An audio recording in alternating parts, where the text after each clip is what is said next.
Sir మనకు ఒక patient వచ్చేస్తుంది, నిద్ర తక్కువ అవడం వల్ల బ్రెయిన్ డ్యామేజ్ అయినట్టు. నిద్రలేమి వల్ల బ్రెయిన్ ఎఫెక్ట్ అవుతుంది. ఇది మనం షార్ట్ టర్మ్లో లాంగ్ టర్మ్లో రెండు విధాలుగా ఆలోచించాలి. నిద్ర పోయిన దానివల్ల ఇనీషియల్గా ఒక 2-3 రోజులు నిద్ర లేకపోతే కాన్సన్ట్రేషన్ దెబ్బతిని ఇరిటబిలిటీ పెరిగి దానివల్ల మెమరీ ఇంపైర్మెంట్, మనం ఎవరైనా చెప్పింది గుర్తు రాకపోవడం అన్నీ జరుగుతాయి. అదే లాంగ్ టర్మ్లో కొన్ని వారాలు నెలలు నిద్ర లేకపోతే దానివల్ల మన హెల్త్ ఎఫెక్ట్ అవుతుంది. లైక్ వాస్కులర్ రిస్క్ ఫ్యాక్టర్స్ అనేవి పెరుగుతాయి.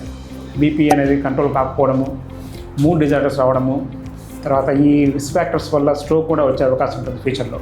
అలాగే మెమరీ లాస్ రావడము, ఎస్పెషల్లీ ఎపిలెప్సీ ఉన్న వాళ్ళకి ఫిట్స్ వచ్చే రికరెన్స్ వచ్చే అవకాశాలు పెరుగుతాయి. అండ్ కొంతమందిలో ర్యాపిడ్గా డిటైర్ అయ్యే అవకాశం కూడా ఉంటాయి. సో వీటి గురించి మనము జాగ్రత్త తీసుకోవాలంటే సఫిషియెంట్గా నిద్రపోవాలి. ఎంత నిద్ర అవసరం? ఒక మనిషికి యావరేజ్గా ఒక అడల్ట్ పర్సన్కి 6 to 8 hours ఆఫ్ నిద్ర అనేది కంపల్సరీ.